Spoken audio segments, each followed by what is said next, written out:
mendengar firman siang hari ini. Siap.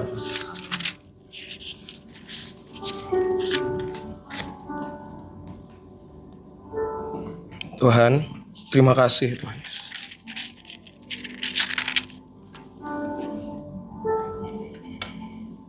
Kita naikkan satu lagu dulu, Mataku Tertuju Padamu.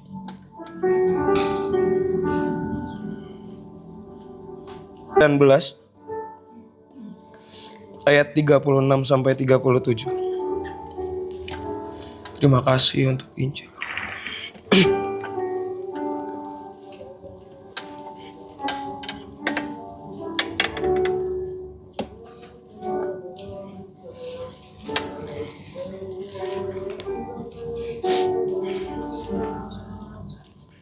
Sudah dapat semua?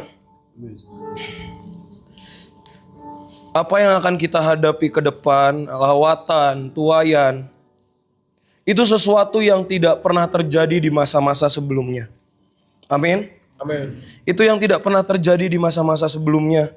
Bahkan nabi-nabi Tuhan, hamba-hamba Tuhan, mereka yang bisa melihat, bisa mengakses dengan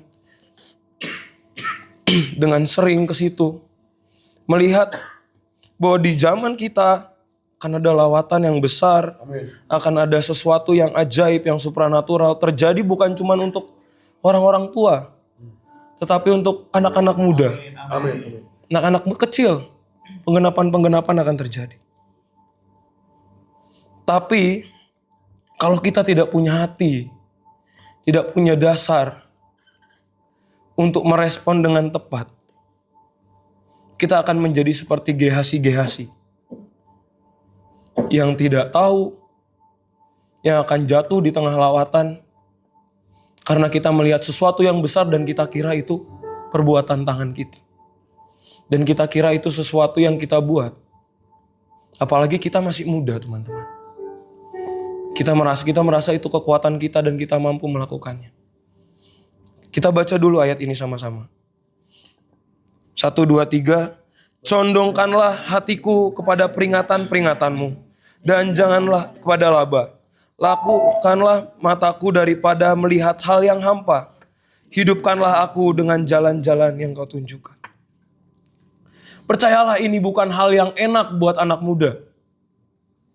Percayalah ini bukan hal yang nyaman buat kita untuk mencondongkan hati kita kepada peringatan-peringatan Tuhan, kepada hukum, kepada firman, kepada ketetapan yang telah Tuhan tetapkan atas setiap kita. Tetapi kalau kita nggak dicondongkan dan dipaksakan untuk ini perlu paksaan dan condong, karena kecenderungan hati manusia itu tidak di hadirat Tuhan dan tidak di kehendak Tuhan. Nature-nya adalah setelah jatuh dalam dosa adalah berjalan dalam kehendaknya sendiri. Seperti yang Adam lakukan dan Hawa lakukan. Memilih untuk lepas dari hadirat Tuhan. Memilih untuk keluar dari kehendak Tuhan. Memilih untuk berjalan dengan kehendaknya sendiri. Condongkan itu seperti karet yang harus di-stretch, yang harus dipaksa ditarik supaya kita ini gak jadi orang yang on off dalam hidup, berjalan dalam panggilannya Tuhan. Kita harus memandang kepada firman, kepada Injil Kristus, kepada firman Kristus yang telah Tuhan berikan. Anugerah Tuhan, kita menerima suatu kebenaran yang kita bisa baca. Kita diangkat menjadi anak. Kita diberikan Roh Kudus oleh Tuhan Yesus supaya menolong kita, supaya kita bisa dicondongkan kepada perintah-perintah Tuhan. Kenapa? Kalau kita lihat bagian B, dan jangan kepada laba. Seperti yang tadi sudah saya sampaikan, kita ini condongnya kepada kesenangan-kesenangan. Laba itu apa toh? Sesuatu yang menguntungkan pribadi kita. Oh teman-teman, percayalah kalau kamu bisa tumpangi orang sakit dan orang itu sembuh. Kalau kamu gak punya dasar yang kuat, kamu akan merasa itu kemampuanmu. Dan saat kamu berdiri di hadapan ribuan, ratusan juta orang, saat kamu kebaskan mantelmu, orang satu lapangan rebah, Kamu akan merasa kalau kamu gak punya dasar yang kuat, kamu akan merasa itu adalah kemampuanmu. Kamu bisa pasang tarif kalau kamu pelayanan. Kamu bisa merasa sok sibuk kalau orang butuh bantuanmu. Karena laba ini bicara tentang keuntungan. Lama-kelamaan secara tidak sadar kita akan ditarik jadi orang fasik. Itu bahaya. Itu bahaya. Makanya kita perlu dicondongkan. Dicondongkan itu dipaksa. Dipaksa. Amsal bilang itu kita harus dikasih kekang kuda. Kalau gak dikasih, liar. Apalagi masih muda. Kamu tumpangi tangan anak atas orang sakit. Terus kamu berdoa di sekolah. Tiba-tiba ada holy laughter. Tiba-tiba ada holy crying. Keren itu. Itu yang kita rindukan, bukan? Saya bicara gini bukan supaya kalian tidak punya ekspektasi tentang itu. Tapi supaya karena lawatan ini besar, karena revival ini ajaib, kalau hatinya tidak dicondongkan kepada firman, pada pribadi Kristus, kita akan mengambil laba di situ. Apa yang kamu dapat cuma-cuma, berikan itu cuma-cuma. Firman Tuhan sampaikan. Jangan seperti Gehazi yang mengambil. Saat Elisa bilang, pergi aja, kamu sudah sembuh Naaman, pergi. Kalau gak mau, ambil keuntungan. Hamba Elisa ini kejar, minta hartanya. Pulang-pulang, kena kusta. Mungkin kita gak akan kena kusta dalam anugerah Tuhan. Tapi, kita jadi orang-orang yang akan mengambil keuntungan di situ. Sebab kecenderungan manusia adalah mengambil keuntungan pribadi. Posisi, minta dikenal, minta menguasai semua sesuatu. Lama-lama kita akan menjadi fasik. Ada loh di Yesaya. Yesaya 56 ayat 9-11, nanti kamu lihat. Pemimpin-pemimpin yang menjadi fasik. Pemimpin. Bukankah pemimpin itu sudah ditetapkan dan pasti sudah ditetapkan dengan luar biasa, bukan? Bisa jadi seorang pemimpin, tapi bisa jadi fasik karena tidak ada fondasi yang kuat. Coba cross check di hati kita. Apakah kita siap dengan lawatan, dengan kondisi hati yang sekarang? Yang masih banyak pengennya. Yang masih iri hati. Saat teman kita mungkin lebih di atas kita. Atau mungkin dia punya kelebihan yang itu. Tolong dicek. Tolong dicek. Sebab penting sekali memaksakan diri. Minta Roh Kudus memaksakan kita untuk dicondongkan hatinya. Kalau di situ kita akan aman. Kita akan ada di posisi yang aman saat kita ada di kehendak Tuhan. Kalau kamu dipanggil, itu jadi pendoa. Berdoalah, jangan iri dengan yang akan tampil jadi penginjil. Saat kamu dipanggil jadi seorang gembala, yang hanya menggembalakan mungkin 50 orang. Atau 100 orang. Jangan iri dengan mereka yang akan KKR di hadapan banyak orang. Ataupun apapun itu, kalian tahu semua. That's why perlu dicondongkan ke hadapan Tuhan, ke hadirat Tuhan. Perlu dipaksakan. Aman dengan apa yang sudah Tuhan berikan. Orang yang mengambil keuntungan sendiri, dia tidak aman dengan apa yang sudah Tuhan berikan. Kita sering dengar papi bicara tentang anak sulung yang tidak aman dengan dirinya di rumah saat anak bungsu pulang. Melihat anak bungsu memperoleh segala sesuatu yang sebenarnya anak sulung punya. Tapi karena dia merasa hatinya tidak condong kepada bapaknya. Dia merasa dia orang yang asing di rumahnya sendiri. Jadi dia jadi orang yang tidak mengerti apa yang menjadi posisinya aman. Kita harus punya posisi yang aman. Kenapa kita perlu dicondongkan? Supaya kamu aman dengan pribadimu sebagai anak-anak Tuhan. Supaya kamu aman bahwa Tuhan mengasihimu. Sama, Bapa mengasihimu sama seperti Bapa mengasihi Tuhan Yesus Kristus. Tidak ada porsi kasih yang berbeda. Kamu baca Yohanes 17 ayat 22-23. Kemuliaan yang Tuhan Yesus berikan, yang Bapa berikan kepada kita, kemuliaan yang sama seperti yang Bapa berikan kepada Tuhan Yesus. Kasih yang sama seperti yang Bapa berikan kepada Tuhan Yesus. Tidak ada takaran yang berbeda. That's why kita tidak perlu lagi untuk mengambil keuntungan dengan itu. On position, aman. Posisimu harus aman dengan itu. Harus tahu kalau kita ini punya porsi proporsionalnya masing-masing. Dan aman di situ. Tidak perlu kita iri dengan teman lain yang mungkin sudah punya murid. Mungkin Tuhan sedang latih kamu untuk duduk diam di hadirat Tuhan. Mungkin Tuhan sedang ajarin kamu untuk bicara di hadapan umum. Aman dengan posisi itu. Jangan mengambil keuntungan dengan kamu berusaha menjatuhkan atau kamu iri dengan. Itu kamu sedang tidak on position. Sedang tidak aman di pusat kehendak Tuhan. Saya senang sekali waktu di Jakarta dengar Papi sharing tentang Korah, Bani Korah. Saat mencari wajah Tuhan itu, ada 3 orang yang merasa dirinya tidak aman. Saat perjalanan bangsa Israel, Korah, Datan, dan Abiram. Iri hati karena lihat Musa, Harun itu bisa dengar suara Tuhan. Dipakai Tuhan untuk menjadi imam, membawa bangsa ini.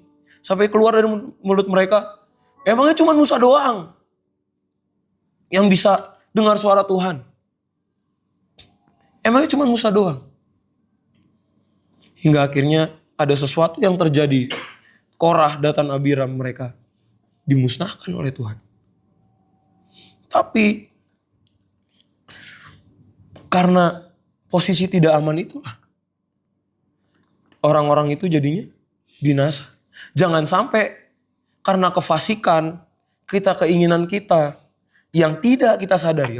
Itu dia bahayanya. That's why kita perlu dicondongkan sekali.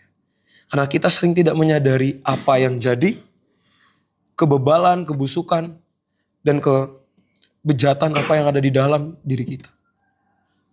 Karena seperti Bani Korah, satu momen dia akan bicara seperti itu. Jangan sampai di antara kita nanti akan ada yang bicara. Emangnya cuman Dimas aja yang bisa sembuhkan orang sakit. Yo, itu memang kita semua punya kuasa. Tapi jangan sampai kamu menjatuhkan orang lain. Berusaha mencuri apa yang seharusnya bukan bagianmu, kamu curi. Kamu berusaha ambil. Rohnya harus dimiliki. Spiritnya harus kita minta sama Tuhan. Kenapa orang ini bisa seperti itu? Kenapa orang ini bisa seperti itu? Tapi bukan menginginkan posisi, jabatan, ataupun yang orang itu miliki. Untuk kepentingan pribadi. Pasti Korah, Datan, Abiram punya kepentingan pribadi. Pengen punya posisi seperti Musa dan Harun.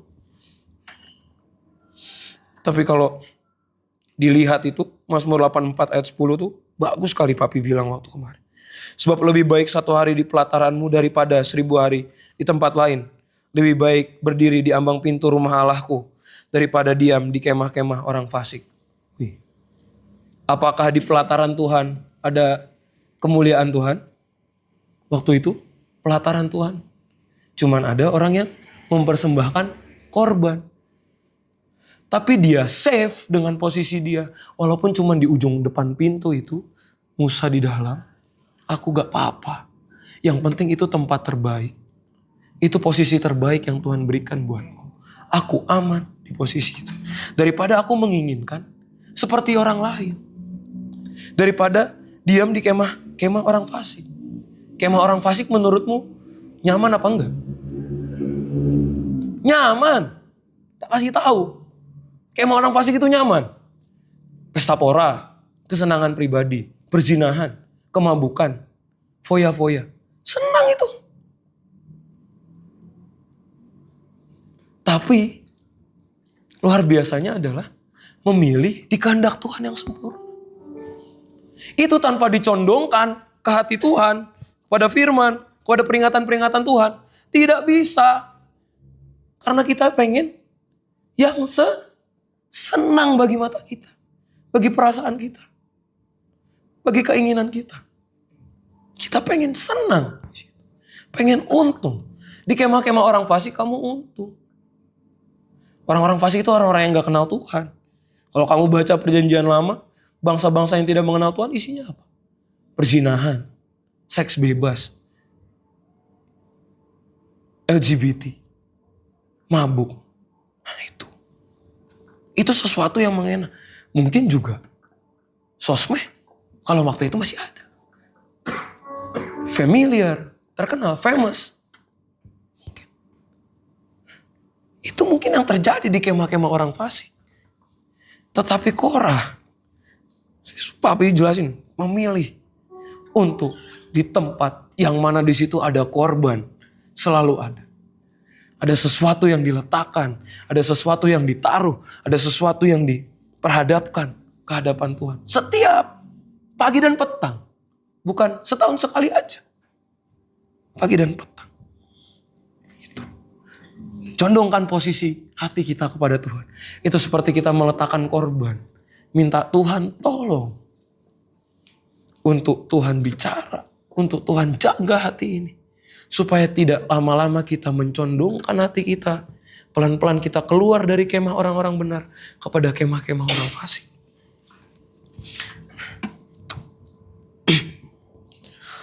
Lalukanlah mataku daripada melihat hal yang hampa. Hidupkanlah aku dengan jalan-jalan yang kau tunjukkan. Versi The Amplified, di situ dikasih penjelasan. Hal-hal yang hampa itu adalah hal-hal yang duniawi, tidak ada artinya. Sesuatu yang menarik. Tapi itu sesuatu yang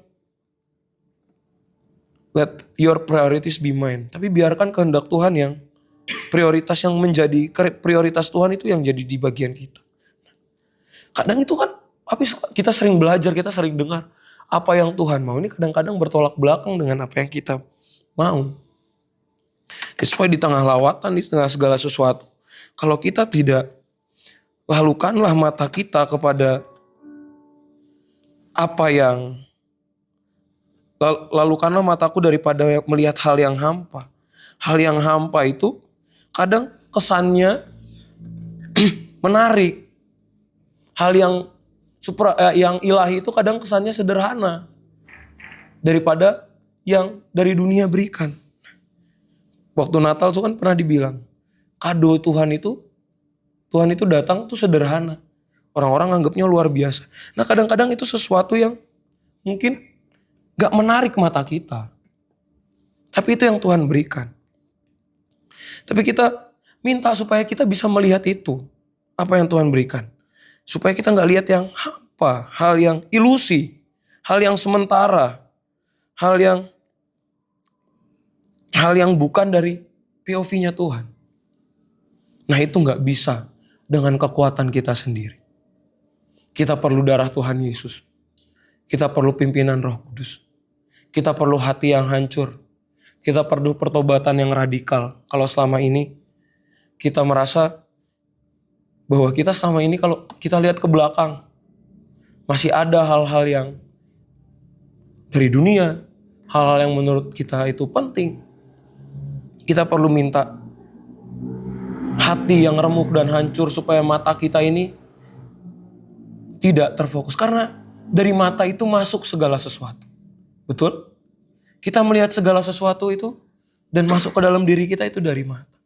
Apa yang akan mencemari hidup kita? Itu berasalnya dari mata. Kalau kita melihat sesuatu yang sia-sia di hadapan Tuhan, kita akan mencemari diri kita untuk mengejar yang sia-sia di hadapan Tuhan. Tuh. Apapun itu. Kalian bergumul masing-masing apa yang di hidupku ini masih hampa Tuhan. Biar diganti dengan yang berisi. Jangan sampai kita di dalam diri kita ini sekam semua. Gak ada gandum. Dan saat ada angin berhembus, ada api datang, kita terbang dan terbakar. Kalau gak gandum, gak ada angin, gak akan terbang. Jangan sampai di dalam diri kita ini isinya hampa semua. Dan saat lawatan tiba, kamu cuma bisa menari di atas gelombang sementara. Karena kamu mengambil laba dan tidak mencondongkan hatimu kepada kehendak Tuhan. Dan kamu melalukan matamu Kamu memandang sesuatu yang hampa. Perlu, karena apa yang kita anggap berharga belum tentu Tuhan suka. Kita tidak bisa melihat jalan Tuhan tanpa minta Tuhan memberikan POV-nya sama kita. That's why, Kak Debbie selalu suka bilang kalau di kos, kenapa kita berdoa, kenapa kita doa pagi? Karena kita tidak tahu, kita tidak akan mampu menjalani sepanjang hari tanpa pimpinan Tuhan. Karena tidak mampu itu bukan berarti kita bakal punya kekuatan lemes, bukan.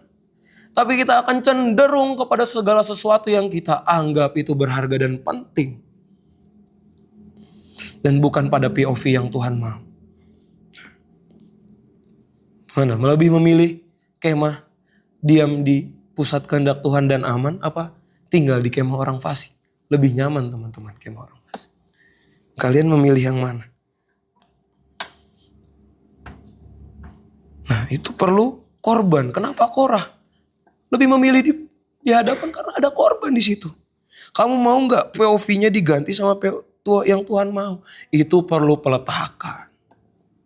Itu perlu mesbah. Itu perlu penyerahan, surrender. Jika iya katakannya, jika tidak katakan tidak. Lebih dari itu adalah datangnya dari si jahat. Artinya 100% atau 0%. Ya, enggak. Jangan setengah-setengah.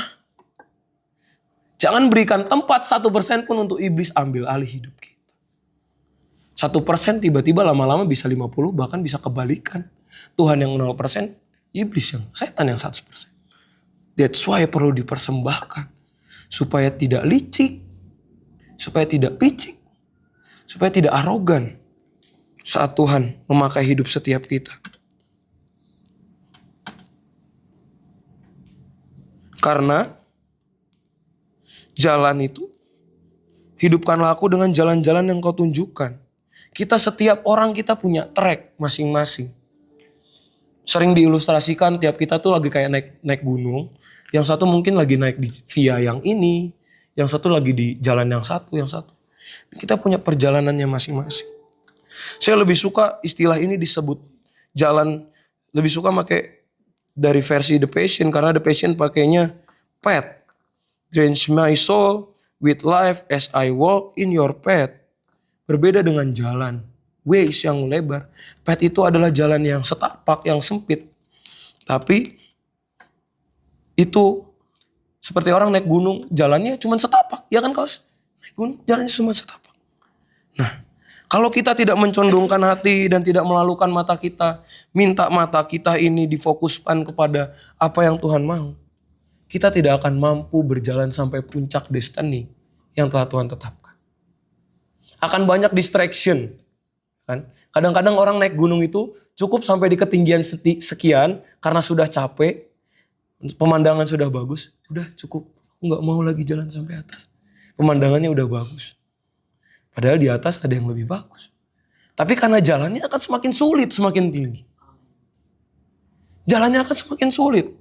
Saya naik gunung Sindoro waktu 2023. Itu awalnya kebun-kebun teh guys. Kebun-kebun teh, terus hutan-hutan, indah. Itu kayak hutan-hutan tropis gitu indah. Tapi lama-lama jalannya curam, cuman berbatu.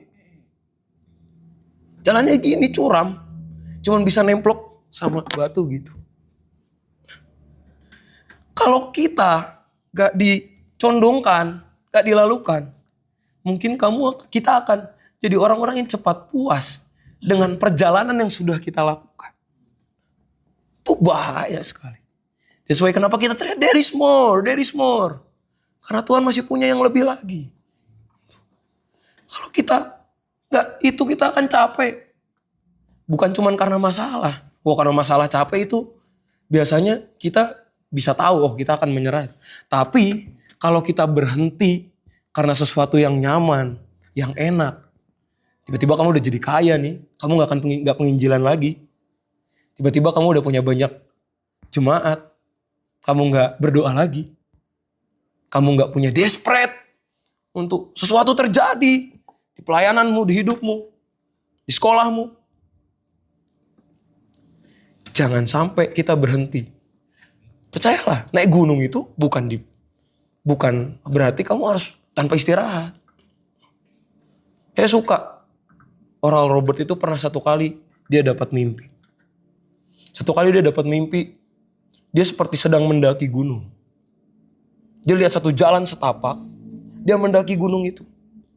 Mendaki gunung. Saat dia mendaki gunung, dia merasa lelah.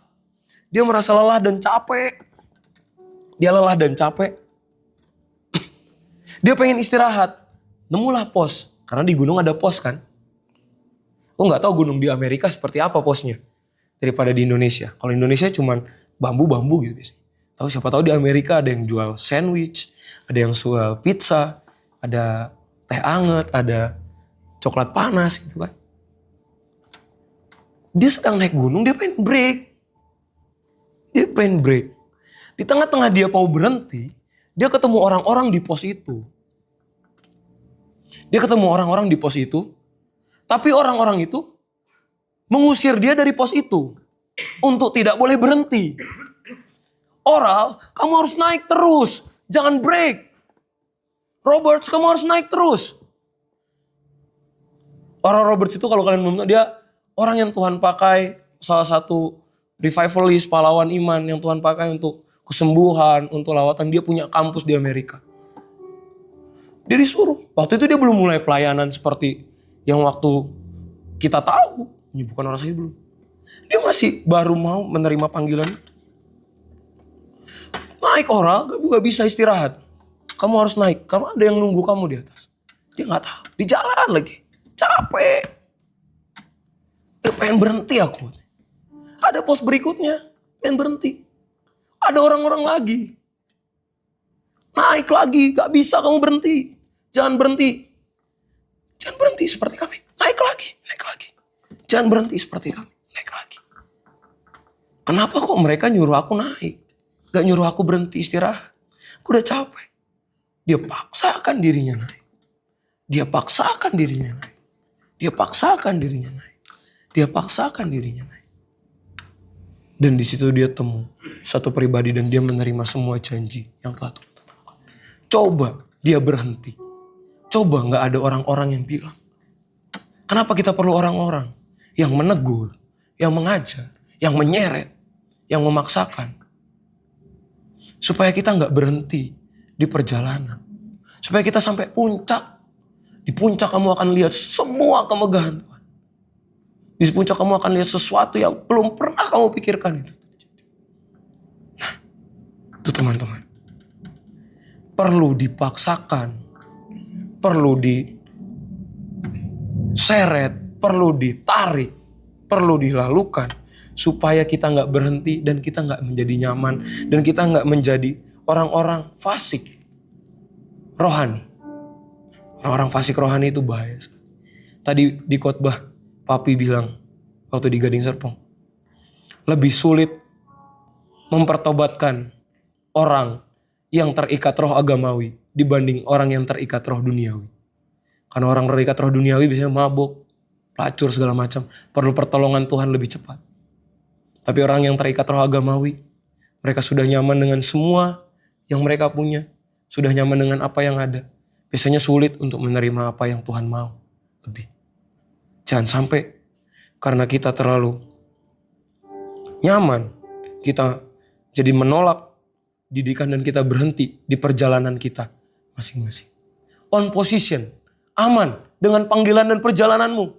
Jangan bandingkan dirimu dengan orang lain. Jangan bandingkan dirimu dengan panggilan di orang lain. Atau bagaimana orang-orang di sekitar memperlakukan orang lain tersebut.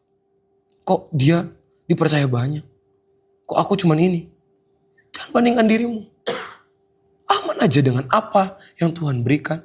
Apa jalan yang Tuhan tetapkan. Apa yang Tuhan kasih. Nanti dia sendiri yang akan memperbesar. Dia sendiri yang akan memperlebar dan membawa jalan. Perlu Roh Kudus untuk hidup kita. Perlu hati yang hancur. Perlu hati yang mau diserahkan. Untuk kita bisa tetap berjalan. Mencapai setiap destiny. Setiap panggilan lawatan yang telah Tuhan tetapkan. Tanpa hati yang hancur. Tanpa penyerahan. Tanpa pimpinan Roh Kudus. Tanpa melepaskan sumbatan-sumbatan di jiwa kita. Perasaan yang melo. Perasaan yang merasa kita tidak dicintai. Ingat kasih Tuhan, kasih Bapa, kemuliaan yang Bapa berikan sama seperti yang Bapa berikan kepada Tuhan Yesus. Seharusnya kebenaran ini aman di setiap kita. Hingga kita tahu, posisi kita sudah aman. Dia di dalam kita dan kita di dalam Dia. Bapa di dalam Tuhan Yesus, kita ada di dalam. Tuhan Yesus ada di dalam kita. Dan kita berjalan kemanapun dalam posisi yang aman. Dan kita minta Tuhan untuk mencondongkan hati kita. Dan kita aman. Kita gak curiga. Saat kita dipercaya dan Tuhan lakukan sesuatu di hidup kita. Mungkin itu menyeret daging, kita gak curiga. Kalau kita anak, kita gak akan curiga pada Bapak kita. Apa yang Dia lakukan. Sekalipun mungkin itu sesuatu yang gak enak. Mungkin kita disuruh kerja yang berat. Tapi kalau kita anak, kita pasti percaya ini suatu untuk kebaikan kita. Mari kita datang sama Tuhan. Sebelum nanti Kak Oce lanjutkan. Kita naikkan pujian ini.